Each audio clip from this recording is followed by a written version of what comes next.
सियावर रामचंद्र की जय। पवन सुत हनुमान की जय। गोसावी सुत तुलसीदास जी महाराज की जय। धा त्रिकट तक धा त्रिकट तक ते त्रिकट तक ता त्रिकट धा त्रिकट तक ता त्रिकट धा त्रिकट तक ता त्रिकट धा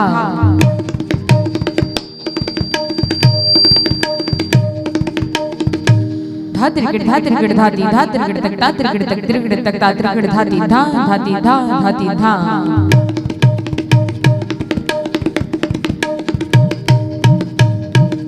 धा त्रिकट धाती धा धाती धा धाती धा धा त्रिकट धाती धा धाती धा धाती धा।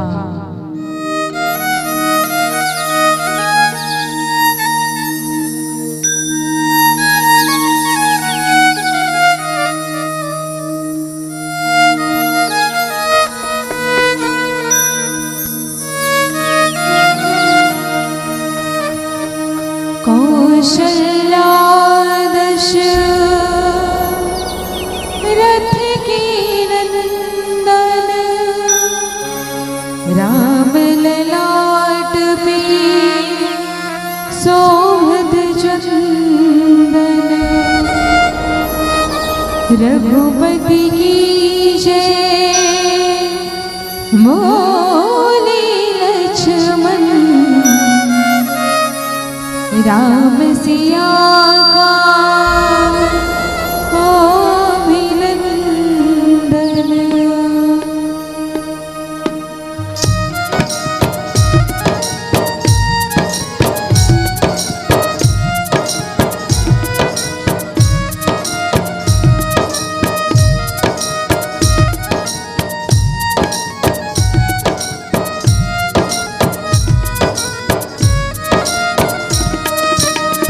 कौशल्या दशरथ की नंदन राम ललाट पे शोभत चंदन रघुपति की जय बोले लक्ष्मण राम सिया का अभिनंदन। अंजनी पुत्र पड़े है चरण में अंजनी पुत्र पड़े चरण में राम सिया जपते तन मन में मंगल भवन अमंगल हारी नव सुदशरथ अजीर बिहारी राम सिया राम जय जय राम राम सिया राम जय जय राम सिया राम जय जय राम सिया राम जय जय राम। मानस गंगा की निरंतर धार में बह रहे श्रोता समाज में उपस्थित ममता मातृ स्वरूप वात्सल्य स्वरूप पिता तुल्य वीर विवेकी भाइयों सज सनेही बहनों उज्जवल भविष्य से अनुरूपी भारत के भविष्य की कर्णधारूपी नन्हे मुन्ने बाल गोपाल हरिश्राम रसामृत रामचरण अनुरागी के चातक चकोर की नाई विराज संतगण आज अपनी भागीरथी प्रयास से इस मानस सत्संग को आयोजित करने वाले समस्त आयोजक अपनी गोपी कंठ से में संचालित करने वाले परम आदरणीय उद्घोषक महोदय जी और इस मंच पर मंचासीन मानस महाव्योम के आलोक नीर क्षीर विवेक के निर्णायक आइए आप सभी के पावन श्री चरण कमलों में हमारी मंडली श्री आराधना बालिका मानस परिवार कुंदरू पारा बालो सादर नमन करती है प्रणाम अर्पित करती है प्रणाम अर्पित करती है। आइए संतमाए आज हम ऐसे तीर्थराज प्रयागराज रूपी सत्संग की दरिया में बैठे हैं जहाँ ज्ञान की सरस्वती कर्म की यमुना और भक्ति की गंगा प्रवाहित होती है। तो चलिए ऐसे तीर्थराज प्रयागराज रूपी सत्संग की दरिया में चल चल के गोता लगाने का प्रयास करें और अपने जीवन को ज्ञान भक्ति और कर्म से जोड़े। आइए मैंने अपनी कथा प्रसाद के रूप में लिया है श्री रामचरित मानस का तृतीय सोपान अरण्य कांड दोहा क्रमांक 17। गोस्वामी श्री तुलसीदास जी महाराज ने लिखा कि लक्ष्मण अति लाघव सो नाक कान बिनु किन्हीं ताकि करे रावण को मनो चुनौती दे। आइए आज भैया लक्ष्मण जी के द्वारा सूर्पनखा को बिना नाक और कान का बना दिया जाएगा। अच्छा, कभी एक बार प्रैक्टिकली करना, नाक और कान को क्या आप एक साथ काट सकते हो? भाई अगर तलवार से भी काटो, किसी भी चीज से काटो, ऐसे कान को काटोगे तो बीच में गाल आएगा। कान के साथ साथ आप नाक को कैसे काट सकते हो? लेकिन लक्ष्मण जी ने काटा, नाक और कान दोनों को एक साथ काटा। इसका प्रमाण है। और कैसे काटा, यही कथा प्रसंग पर जानने का विचार करेंगे कि क्या कारण है कि लक्ष्मण भैया ने सूर्पनखा को बिना नाक और कान की स्त्री बना दिया। तो याद रखना, जो स्त्री अपना लज्जा बेच खाती है, जिस स्त्री को अपनी मर्यादा मालूम नहीं होती है, वो हर स्त्री सूर्पनखा के समान है। वो हर स्त्री इस संसार में कैसी है? बोले, इस संसार में उसकी मर्यादा नहीं है, समाज में ऐसी स्त्री की स्थान नहीं है। इसलिए आज भैया लक्ष्मण सूर्पनखा को बिना नाक कान का बना रहे हैं, मानो सूर्पनखा के हाथों रावण को चुनौती दे रहे हैं। तो आइए एक सुंदर सा भजन, तत्पश्चात सूर्पनखा के पावन कथा प्रसंग पर विचार विमर्श करने का प्रयास करेंगे। हरि कथा हरि कथा नंदा, कहि सुनहि मोह विधि सब संता। हरि कथा नंदा, कहि सुनहि मोह विधि सब संता। रामचरण धने जो कोई लावे, जीवन भर रामायण गावे। राम सिया की करुण कहानी,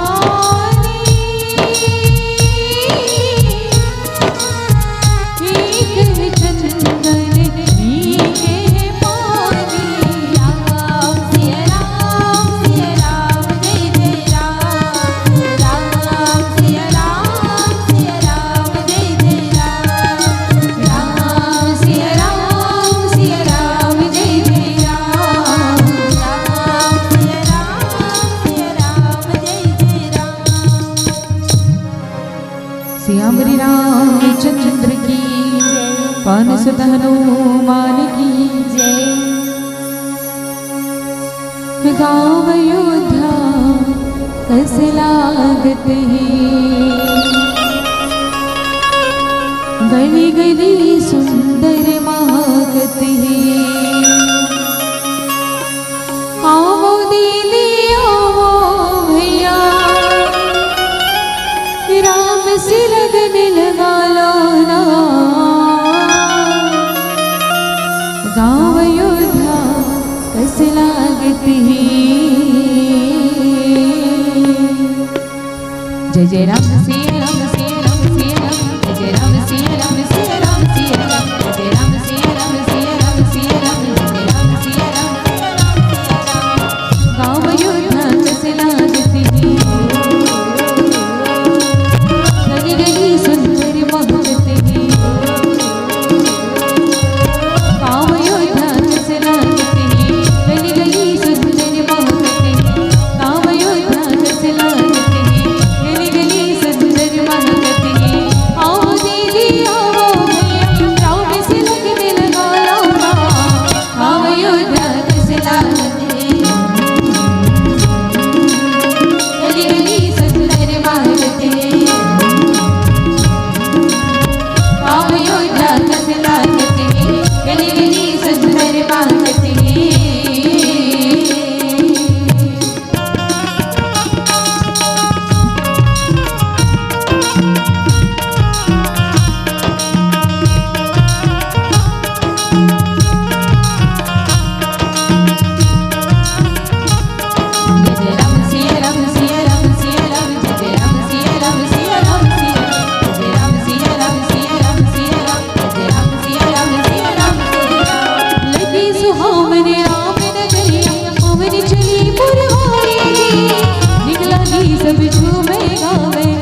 लागते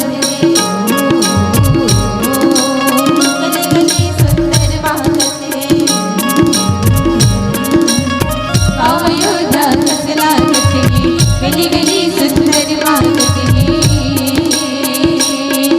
जय राम सिया राम सिया राम सिया जय राम सिया राम सिया राम सिया जय राम सिया राम सिया राम सिया जय राम सिया राम सिया राम सिया जय राम सिया राम सिया राम सिया राम जय राम सिया राम सिया राम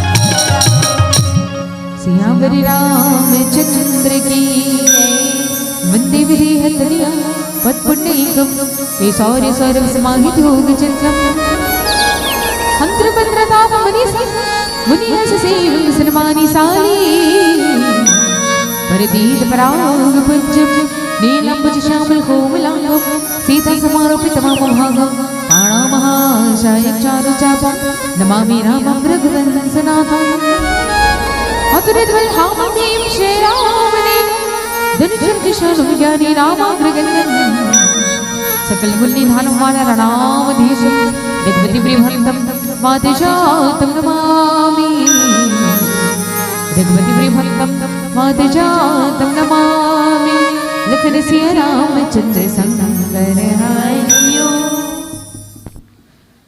आज हम सभी यहाँ पर भगवान की कथा सुनने बैठे, भगवान श्री रामचंद्र जी की पावन कथा को सुनने के लिए बैठे। तो चलिए संत समाज हम सभी वही श्री रामचरितमानस की कथा से जुड़े। ये श्री रामचरितमानस है क्या? मानस का मतलब होता है मन बुद्धि चित्त, माने भगवान रामचंद्र जी के चरित्रों की गाथा को मंथन करना, चिंतन करना ही श्री रामचरितमानस कहलाता है। और यही श्री रामचरितमानस की कथा सुनने आज हम सभी यहाँ पर बैठे हुए हैं। तो निवेदन है ध्यान पूर्वक मन लगा करके भगवान की कथा को सुनिएगा, क्योंकि ये अरण्य कांड की कथा है। अरण्य यानी जंगल, कांड यानी घटना। ये अरण्य कांड से ज्यादा, जंगल की घटना से ज्यादा ये मोह का कांड है। बड़े बड़े लोगों को भगवान की कथा सुन करके मोह होता है, तो बिल्कुल कथा को सुन करके मोहित ना होना है, बिल्कुल कथा में प्रेम करना है। तो चलिए गोस्वामी जिस कथा प्रसंग पर मुझे विचार विमर्श करना है वो है श्री रामचरितमानस का तृतीय सोपान अरण्य कांड दोहा क्रमांक 17, जहाँ पर गोस्वामी श्री तुलसीदास जी महाराज ने लिखा कि लक्ष्मण यति लाघो सो नाग कान बिनु गिन्ही ताके कर रावण कहा मनो चुनौती ताके कर रावण कहा मनो चुनौती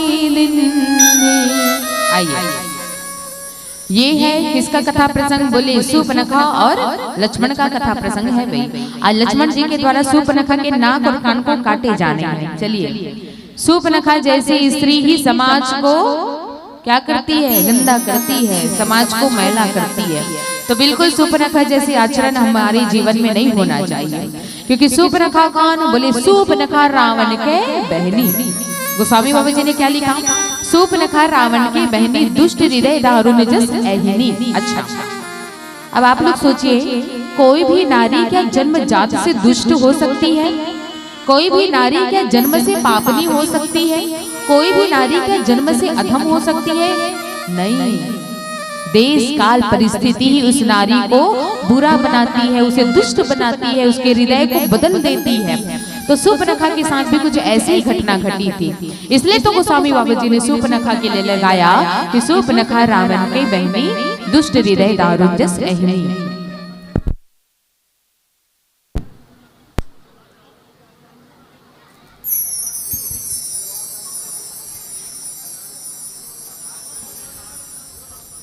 दुष्ट हृदय दारुण जस अहिनी। तो चलिए संत समाज सूर्पनखा, अच्छा किसका किसका आधार कार्ड बना है? एक बार हाथ उठा के बताना। आधार कार्ड नहीं बनेगा? तुम्हारे गांव का आधार कार्ड बने है ना? तुम्हारे सब जन के आधार कार्ड बने हैं कि नहीं? हाथ उठा के बताओ ना भाई, बने हैं कि नहीं? हावे ना सब जन के आधार कार्ड। तो सबके आधार कार्ड में क्या क्या लिखा होता है? माता का नाम, पिताजी का नाम, और अगर शादी हो गया है तो पति का नाम। ठीक है, माता पिता पति इसका नाम लिखा होता है। और नीचे में पता लिखा होता है कि आप किस स्थान से हो, पता लिखा होता है। तो आपका परिचय किससे होता है? यदि पिता है तो एक लड़की का परिचय उसके पिता से होता है। यदि पिताजी नहीं है, स्वर्गवास हो गए हैं, तो उसका परिचय उसकी माताजी से होगा। यदि उसका विवाह हो गया है तो माता पिता से उसका परिचय नहीं होता, उसके पति से उसका परिचय होता है। अब सोचो, क्या सूर्पनखा के तो माताजी भी थी, पिताजी भी थे, ठीक है, और उसका पति भी था, विद्युज्जिह्वा नाम था सूर्पनखा का पति, लेकिन वो अभी स्वर्गवास हो गया है, मतलब इस संसार में नहीं है। विद्युज्जिह्वा का देहांत हो चुका है, उसका वध रावण ने कर दिया था। और आइए, रावण ने क्यों वध किया था इसकी चर्चा होगी। सूर्पनखा का माता भी थे, पिता भी थे और उसका पति भी था, लेकिन सूर्पनखा का परिचय गोस्वामी श्री तुलसीदास जी महाराज ने कैसे दिया कि बोली सूर्पनखा रावण की बहनी। सूर्पनखा का परिचय उसके भाई से दिया गया। क्यों भाई से दिया गया? क्योंकि गोस्वामी बाबा जी ने लिखा कि दोनों भाई में कोई अंतर नहीं था, जैसा भाई था वैसी बहन थी। भाई जैसे पर नारी पर भेद नहीं देखता था, अपनी बहन, अपनी माता, अपनी बहू, ऐसे लोगों में अंतर नहीं देखता था रावण। वैसे ही सूर्पनखा थी कि भ्राता, पिता और पुत्र, इनमें अंतर नहीं देखती थी। जैसे एक पर पुरुष को देखती थी वो पागल सी हो जाती थी, उनकी सुंदरता को देख करके ऐसे आकर्षित हो जाती थी सूर्पनखा कि उसको पाने का प्रयास करती। इसलिए लिखा गोस्वामी बाबा जी ने कि सूर्पनखा रावण के बहनी, दुष्ट हृदय दारुण निजस अहनी। कि सूर्पनखा कैसी थी? एक ऐसी नारी थी जो अपने पिता, अपने पुत्र, अपने भाई को देख करके आकर्षित हो जाती थी, काम वासना में वो घूम जाती थी, ऐसी थी ये सूर्पनखा। इसने उसके हृदय को दुष्ट कहा। ऐसी नारी पापनी नहीं है तो और क्या नारी है, निशाचरी है सूर्पनखा। अच्छा, अब ये सूर्पनखा दुष्ट कैसे हुई? तो आइए, सुंदर सा कथा आता है, मैंने सुना है किसी संत के मुख से कि सूर्पनखा का पति कौन है? बोले विद्युज्जिह्वा। विद्युज्जिह्वा उसका पति रहता है। दोनों प्रेम प्रेमिका में बंध जाते हैं, विवाह कर लेते हैं। अब विवाह करते हैं तो सूर्पनखा क्या करती है? अपने पति के इंतजार में है। विद्युज्जिह्वा जो है युद्ध करने के लिए निकल जाता है। उस समय रावण का ये उद्देश्य रहता है कि वो 14 भुवनों का मालिक बनना चाह रहा होता है। तो रावण क्या करता है? पूरे पृथ्वी मंडल में हाहाकार मचाने लगता है, जहां पर भी हो वो युद्ध करना चालू कर देता है। अब विद्युज्जिह्वा कौन है? जिसके जीभ से विद्युत निकलता हो, बिजली निकलता हो, ऐसा था ये विद्युज्जिह्वा। अब रावण और विद्युज्जिह्वा दोनों का युद्ध होने लगा। जब युद्ध होने लगा ना, तो ये रावण जो है विद्युज्जिह्वा का वध कर देता है और उसके लाश को पूरे लाश के ढेरों में जा करके फेंक देता है। अब रावण को ये बात नहीं पता थी कि विद्युज्जिह्वा मेरे ही बहन का पति है, यानी मेरा दामाद है, ये उसको पता नहीं था। रावण को विद्युज्जिह्वा का वध कर डाला। अब जब विद्युज्जिह्वा का वध कर डाला, इधर सूर्पनखा दिन भर इंतजार कर रही है। महीना बीत गया, 1 महीना हुआ, उसका पति आया नहीं मिलने। दूसरा महीना बीत गया, आया नहीं मिलने के लिए। तब सूर्पनखा क्या करती है? अपने पति को ढूंढने के लिए तीनों लोगों का चक्कर लगाने लगती है। अब उस समय तो बड़ा घमासान युद्ध हो रहा था, जहां भी जाती लाशों का ढेर पड़ा हुआ देखती है। अब सूर्पनखा ने इस लाशों के ढेर में अपने पति के लाश को देख डालती है। सूर्पनखा इतनी जोर से विलाप करती है कि ये कौन है जिसने मेरे पति का वध कर डाला। जैसे अपने पति के लाश को देखती है, उसका हृदय कलप जाता है, प्रण ले लेती है कि जिस किसी ने भी मेरे पति का वध किया है उससे मैं विनाश करके रहूंगा, उसका मैं विनाश करके रहूंगी। प्रण ले डालती है। अब सोचो, जाने अनजाने में सूर्पनखा ने कैसा प्रण लिया? अपने ही भाई को मारने का प्रण ले डाला। और याद रखना, जो स्त्री अपने कुल का विनाश करने का प्रण ले डालती है, अपने ही परिवार का भक्षण करने लगती है, ऐसी स्त्री दुष्ट नहीं होगी तो और क्या होगी। इसलिए लिखा, सूर्पनखा रावण की बहनी, दुष्ट हृदय दारुण निजस अहनी। अब जैसे ही सूर्पनखा को पता चलता है कि मेरे पति का वध तो स्वयं मेरे भाई रावण ने किया है, विधवा हो गई है सूर्पनखा। अब जब विधवा हो गई है सूर्पनखा, तो लंका में प्रवेश करने लगती, लंका में जाने लगती रावण से बात करने के लिए। अब रावण से जब बात करने के लिए जाती है कि मेरे पति को क्यों मारा, तो जैसे लंका में प्रवेश करती है, रावण तो छोड़ो, रावण तो बाद में, रावण से पहले लंका की जितनी नारियां रहती हैं वो लोग सूर्पनखा को हंसने लगती है।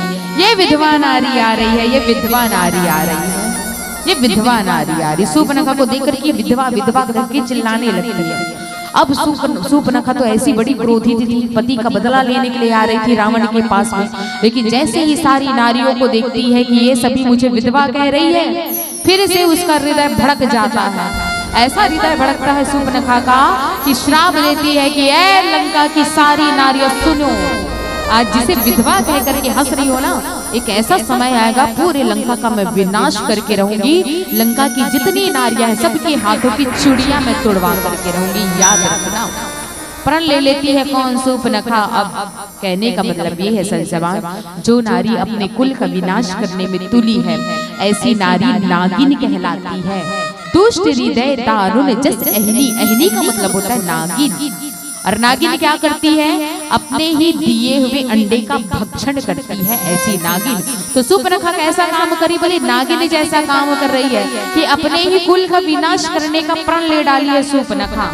अब क्या करती सूर्पनखा? तीनों लोक में अपना पति ढूंढ रही है कि मेरे समान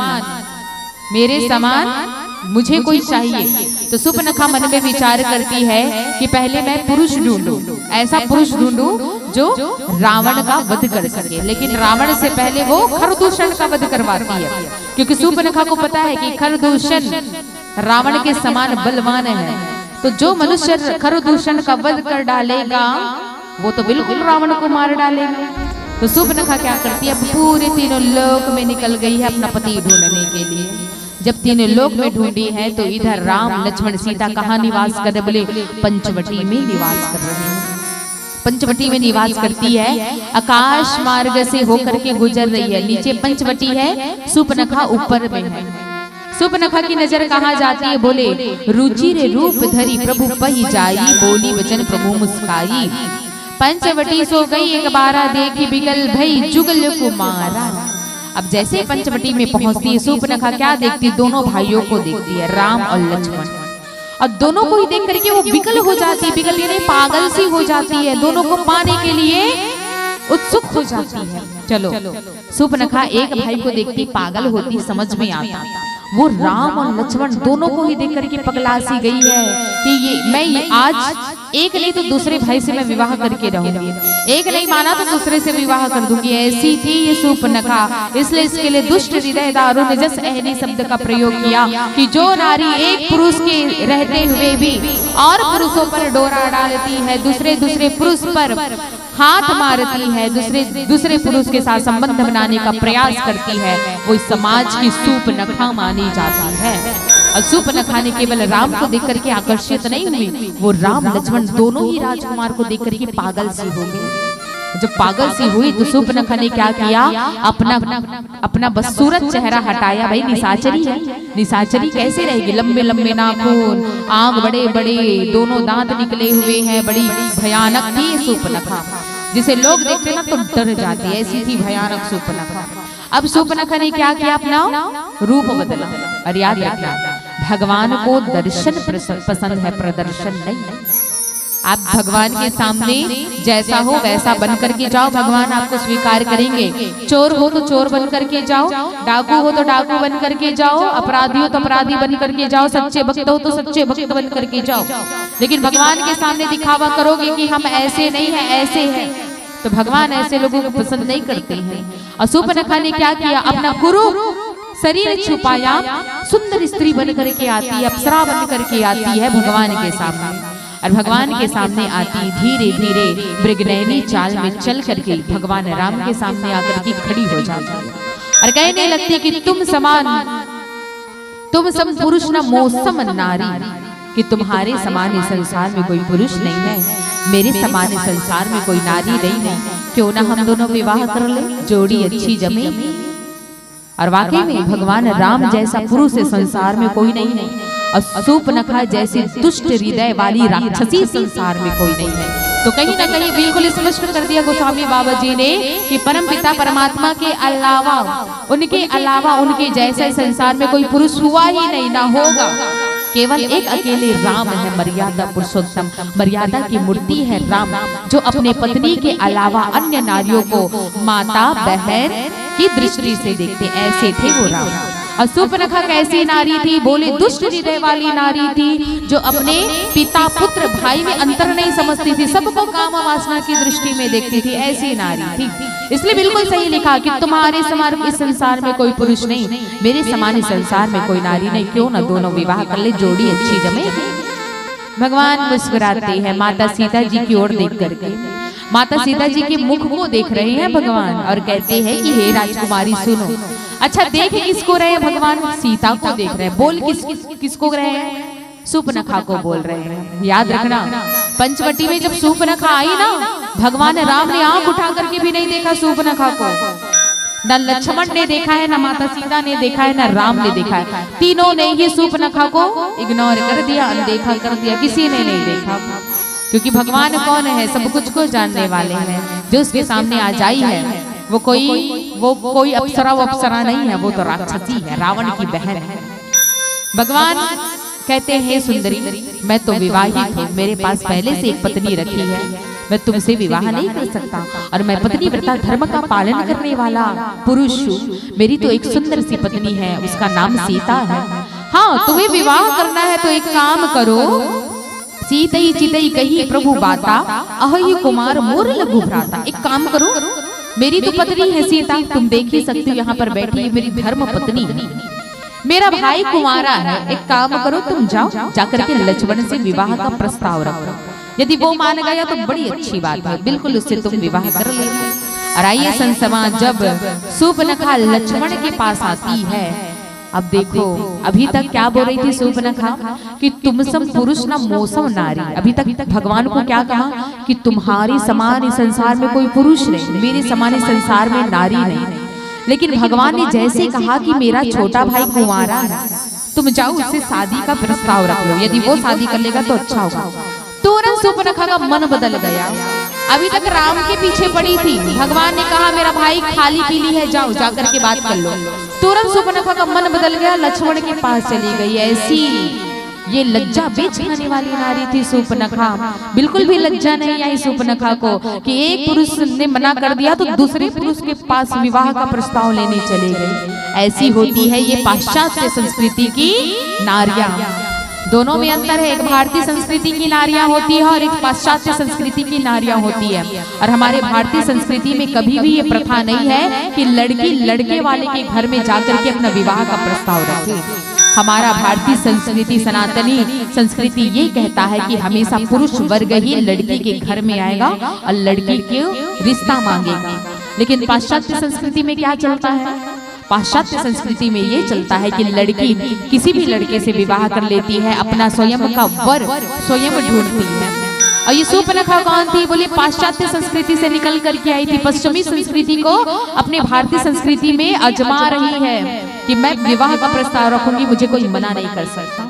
और सूर्पनखा जब आई विवाह का प्रस्ताव रखने के लिए लक्ष्मण के पास जब गई तो क्या होता है? एक सुंदर से भजन के पश्चात हम जाने सियावर रामचंद्र की जय।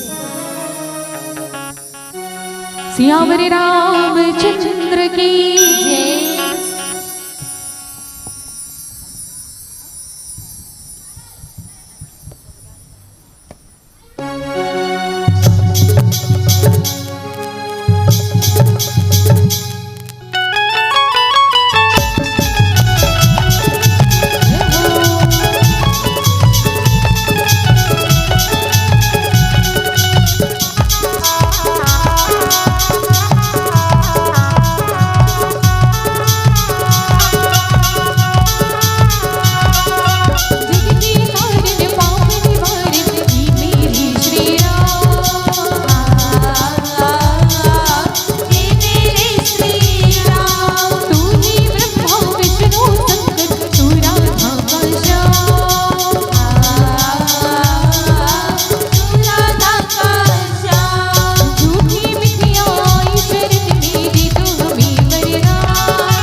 रामचंद्र की जय। सुपर्णखा रावण के पास आती है, क्षमा करना, लक्ष्मण के पास में आती है और कहने लगती है कि हे राजकुमार सुनो, तुम्हारे भाई ने तुम्हें मेरे पास में भेजा है और मैं चाहती हूँ कि तुम मुझसे विवाह कर लो। तीनों लोग मैं अपना पति ढूंढ रही हूँ, लेकिन मुझे लगता है हम दोनों की जोड़ी बड़ी अच्छी जमेगी।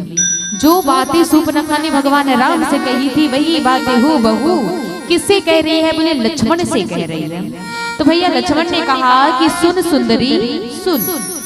अच्छा, अब लक्ष्मण जी ने भी किसको नहीं देखा? सुपर्णखा को देखा ही नहीं ना, क्योंकि लक्ष्मण कौन है? वैराग्य है। और वैराग्य, ज्ञान, भक्ति और वैराग्य, ये तीनों जिस स्थान पर होना संसमाज, उस स्थान पर वासना का प्रवेश नहीं होता है। सुपर्णखा वासना बन करके आई है। लक्ष्मण ने कहा कि हे सुंदरी सुन, जिसने तुम्हें मेरे पास में भेजा है ना, जानती हो वो कौन है? वो अयोध्या का सम्राट महाराज दशरथ का पुत्र राम है। और राम का, दशरथ का बड़ा पुत्र राम है। पूरी राजगद्दी, पूरे अयोध्या का राजा बनने वाला है वो राम। और मैं तो राम जी के चरणों का दास हूँ। यदि तुम मुझसे शादी कर लेती हो, तुम मुझसे विवाह करती हो, तो तुम भी एक दासी बन करके रहोगी। तो तुम जब दासी बन करके रहोगी, तो जैसे मैं राम और माता सीता के चरणों को दबाता हूँ ना, तुम्हें भी वैसे ही चरणों को दबाना पड़ेगा। अच्छा, कुछ लोग कहते हैं कि लक्ष्मण को कुंवारा क्यों कहा, जबकि लक्ष्मण जी का विवाह हो चुका था, उनकी पत्नी का नाम उर्मिला। तो लक्ष्मण जी को कुंवारा क्यों कहा भगवान ने? तो आप सभी को मैं एक बात बहुत स्पष्ट कर दूं, यदि कोई व्यक्ति विवाह करने के पश्चात, किसी व्यक्ति ने विवाह कर लिया है और विवाह के पश्चात यदि उसने अपनी पत्नी से संबंध नहीं बनाया है, और संबंध नहीं बनाने के कारण पत्नी मतलब विवाह के पश्चात यदि किसी पुरुष ने वैराग्य को धारण कर लिया है, तो वो पुरुष वैराग्य के कारण कुंवारा कहलाता है। जैसे हनुमान जी ने अष्ट सिद्ध नवनिधि पाने के लिए 5 सिद्धियों को पा लिया था। हनुमान जी ने 4 सिद्धियां ऐसी सिद्धियां थी जिसके लिए हनुमान जी को विवाह करना था। तो हनुमान जी ने किससे विवाह किया था? सूर्य की बेटी सुवर्चना से हनुमान जी ने विवाह कर लिया था। 9 सिद्धियां को पाने के लिए, अष्ट सिद्धि नवनिधि के दाता इसलिए तो कहते हैं। तो हनुमान जी ने विवाह किया, लेकिन जैसे विवाह किया और विवाह के पश्चात जैसे ही वो 4 सिद्धियां हनुमान जी को मिली, तो हनुमान जी ने अपनी पत्नी सुवर्चना से कहा कि हे देवी मुझे क्षमा करना, लेकिन मैं इस विवाहित जोड़े को अपना नहीं सकता, मैं संबंध नहीं बना सकता, इसलिए मैं ब्रह्मचर्य व्रत का पालन करने जा रहा हूँ। तो हनुमान जी ने भी विवाह के पश्चात ब्रह्मचर्य व्रत का पालन किया, इसलिए हनुमान जी बाल ब्रह्मचारी कहलाते हैं विवाह के पश्चात भी। वैसे ही भैया लक्ष्मण है। भैया लक्ष्मण ने विवाह के पश्चात तुरंत जब वन मिला तो वैराग्य धारण किया, और जिस मनुष्य ने विवाह के पश्चात वैराग्य को धारण कर लिया है वो कुंवारा कहलाता है। तो आज यदि भगवान राम ने लक्ष्मण को कुंवारा कहा है, तो इसमें कोई अतिशयोक्ति नहीं है कि लक्ष्मण के लिए गलत कह दिया। बिल्कुल सही कहा है भगवान ने, क्योंकि लक्ष्मण वैराग्य है। और मैंने पहले ही कहा, जहाँ वैराग्य, भक्ति और ज्ञान हो वहाँ वासना प्रवेश नहीं कर सकती।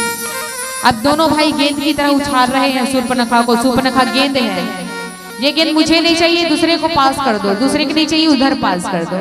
लक्ष्मण जी ने कहा जाओ, जिसने भेजा उसके पास जाओ, मैं नहीं कर सकता विवाह। शूर्पणखा को गुस्सा आता है, मैं इतनी सुंदर हूँ, अप्सराओं से भी इतनी सुंदर हूँ, और दोनों भाई को देखो, इस तपस्विनी सीता के कारण मुझे मना कर रहे हैं, मुझे मना करते हैं। शूर्पणखा जाती है राम के पास, कहती है कि तुम्हें मुझसे विवाह करना पड़ेगा, तुम्हारे भाई ने मना कर दिया। राम कहते हैं कि मुझे क्षमा करना देवी, मैंने पहले स्पष्ट कर दिया, मेरी पत्नी यहाँ पर बैठी है, मेरी पत्नी के होते हुए भी मेरे लिए पर नारी बहन के समान है, माता के समान है, और तुम मुझे मेरी बहन के समान लगोगी, इसलिए मैं तुमसे विवाह नहीं कर सकता। अब शूर्पणखा को गुस्सा आता है, इतना क्रोधित हो जाती है शूर्पणखा कि जिस सीता की सुंदरता की बात कर रहे थे अभी तक भगवान, उस सीता की सुंदरता को मिटाने वाली है शूर्पणखा। शूर्पणखा इतनी फुर्ती से इतनी तब खिसियानी राम पही गई, रूप भयंकर प्रकट भई, इतनी क्रोधित होती है कि अपने असली रूप में आ जाती है शूर्पणखा। अभी तक तो बड़ी सुंदर लग रही थी शूर्पणखा, अप्सरा जैसी लग रही थी, लेकिन इतना गुस्सा करती, इतना गुस्सा करती, इतना खिसियाती है, इतना गुस्सा करती है शूर्पणखा कि अपने असली वेश में प्रकट हो जाती है। अपने असली वेश में आकर के जोर से माता सीता जी के ऊपर कूदने को पड़ती है, उनकी सुंदरता को बिगाड़ने के लिए दौड़ती है। तब भगवान राम कहते लक्ष्मण लक्ष्मण अति लाघव सो नाग कान बिनु किन्न। मैंने पहले ही कहा, एक बार प्रैक्टिकल करके देखना, असलियत में नहीं भाई। एक डंडा लेना और ऐसे नाक और कान को, या देखो नाक ये है, कान ये है, नाक को काटते हुए क्या कान कट पाएगा? एक साथ करके देख लो। ऐसे नाक को काटते हुए से कान को काट करके देखो तो नाक और कान के बीच में क्या आ रहा है? गाल आ रहा है। तो नाक और कान कभी एक साथ नहीं कट सकता है। फिर भी लक्ष्मण के लिए स्पष्ट कर दिया नाक कान बिनु किन्न। तो कैसे भैया लक्ष्मण ने नाक और कान शूर्पणखा के एक साथ काटे हैं? तो यहाँ पर लक्ष्मण अति लाघव सो नाग कान बिनु किन्न। जैसे ही शूर्पणखा माता सीता जी के ऊपर कूदने को करती है, भगवान राम लक्ष्मण को इशारा करते, सुन लक्ष्मण, ऐसा इशारा करते हैं। ऐसा इशारा जब करते हैं तो इन इशारों का मतलब होता है ये 4 वेद है। 4 वेद है कहने का मतलब ये है कि ये श्रुतियां हैं और ये 4 वेद है और ये श्रुतियां हैं। श्रुतियां मतलब कान। कान से हम क्या करते हैं? वेद को श्रवण करते, वेद का पठन पाठन करते हैं, वेद को सुनते हैं। तो ये 4 उंगलियां क्या है? बोले वेद है। और ये अंगूठा किसका प्रतीक है? बोले श्रुतियां। लक्ष्मण जी को राम जी ने ऐसा इशारा किया। देख लक्ष्मण ऐसा, भैया लक्ष्मण जी भगवान राम के इशारे को समझ गए। भैया लक्ष्मण ने क्या किया? तलवार निकाला। ये एल आकृति है, ये एल आकृति है ना, एल आकृति में इशारा किया। ऐसे अंगूठा ऊपर किया और ऐसे एल आकृति में इशारा किया राम जी ने लक्ष्मण को। भैया लक्ष्मण ने इशारा समझा कि एल आकृति में शूर्पणखा के नाक और कान को काटना है। और कैसे एल आकार का आकृति बनाया? तो बोले लक्ष्मण भैया ने तलवार निकाला। तलवार निकाल करके अपने अंगूठे में उस तलवार को फंसाया। तलवार को अंगूठे में दबा करके जमीन में दबाया, तलवार को 20 से 2 टुकड़ा किया, उसकी एल आकृति बनाई। और भैया लक्ष्मण जी जोर से दौड़ करके गए। ये माता सीता बैठी है, ये शूर्पणखा। अब भैया लक्ष्मण जी शूर्पणखा के पीछे से आते हैं और इतनी जोर से कूदते हैं। और ये एल आकृति का जब भैया लक्ष्मण ने दोनों तलवार को बनाया है, ऊपर से ऐसे एक नाक को काटा, दूसरी तरफ से कान को काटा। ऐसे नाक और कान दोनों को एक साथ में भैया लक्ष्मण ने शूर्पणखा के नाक और कान को प्रहार किया। देखो ऐसे काटोगे नाक और कान तो नहीं कटेगा। नाक के बीच में गाल आता है तो नाक और कान ऐसे काटने से नहीं कटा है। तो भैया लक्ष्मण ने एक साथ नाक और कान को कैसे काटा? तो बोले पीछे से प्रहार किया, तलवार को एल आकृति बनाई, एल आकृति में कह करके ऐसा प्रहार किया। ऐसा जब ऐसा प्रहार किया ना, नाक और कान दोनों कटे शूर्पणखा के। इसी को गोस्वामी बाबा जी ने लिखा है कि जो स्त्री अपने लज्जा का लिहाज नहीं करती, जो एक पुरुष के साथ साथ अन्य पुरुष को भी काम वासना की दृष्टि से देखती है, ऐसी स्त्री संसार में बिना नाक और कान की मानी जाती है। बिना नाक और कान के मानना का मतलब ये होता है संत समाज कि वो स्त्री की मर्यादा नहीं होती है, उस स्त्री का आचरण अपवित्र होता है। ऐसी स्त्री अपना लज्जा, अपना शर्म बेच खाती है। जिस स्त्री के नाक और कान नहीं होते हैं, तो नाक कान को काटने का मतलब यही है कि भैया लक्ष्मण ने क्या किया? देखो, दुष्ट हृदय दारुण जस अहिनी, अहिनी का मतलब होता है नागिन। शूर्पणखा को गोस्वामी श्री तुलसीदास जी महाराज ने नागिन कह करके संबोधित किया। शूर्पणखा कौन है? नागिन की जैसी है। और भगवान राम ने लक्ष्मण के लिए लिखा अहि कुमार मोर लघु भाता। अहिनी का मतलब होता है नागिन और अहि का मतलब होता है सर्प यानी नाग। और लक्ष्मण जी कौन है? शेषावतार। शेषावतार नाग है, शेषावतार लक्ष्मण है, मतलब उसका असली स्वरूप क्या है? नाग।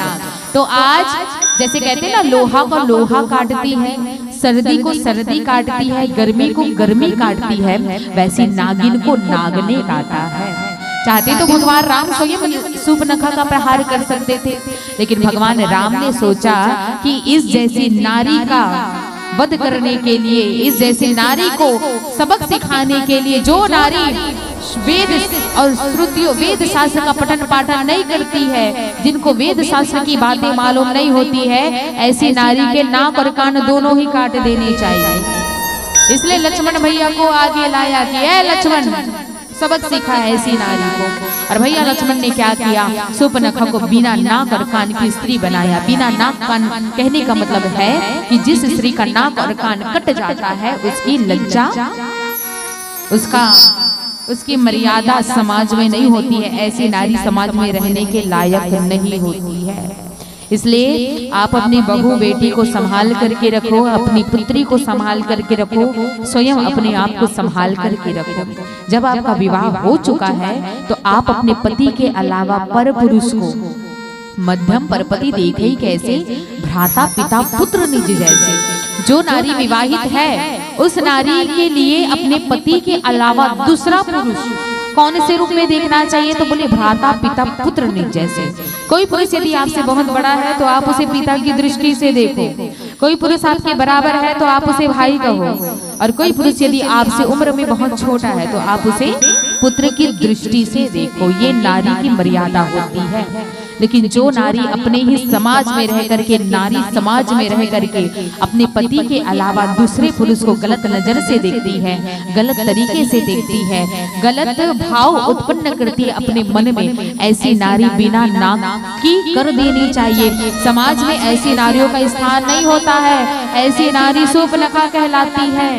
और जब शूर्पणखा का नाक कान कटा ना, इतना विलाप करती है, इतनी जोर से चिल्लाती दर्द के कारण।